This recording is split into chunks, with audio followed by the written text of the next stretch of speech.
Hi everyone, in front of me I've got OPPO Pad Air, and let me share with you how to enable the developer options on this device.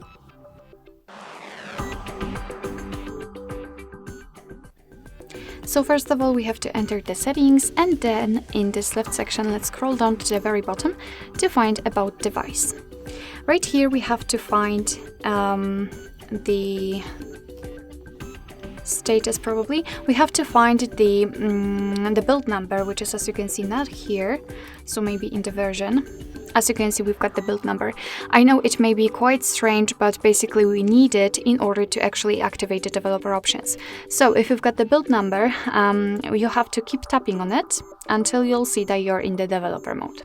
After that, we can enter additional settings here and scroll down to the very bottom. As you can see, we've got the developer options at the bottom, basically. And here, after tapping, you will enter a full list of advanced options from which you can pick to customize. So for example, you can show visual feedback for tabs. Here you've got some options which are connected to the networking, because we've got the Bluetooth, USB and Wi-Fi. We've got the system tracing and so.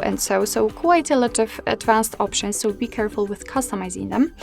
And if you want to turn on the feature, nothing easier, just tap on the switcher on it, and as you can see, it will be immediately activated and applied.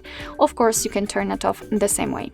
If you've got the options without the switcher, like here in the window animation scale, just tap on it to open more options to choose from. And if you're done with customization of developer options, if you want to turn them off, and then all you have to do is to simply come back to the very top and tap on the switcher. Most of the options which are right here will be inactive, and after getting back, you can see to the additional settings, you can see that the developer options will disappear. But of course, no worries, you can customize them again. Just go back to the build number step and keep tapping. Alright, so basically that's all. This is how to enable developer options in your OPPO Pad Air.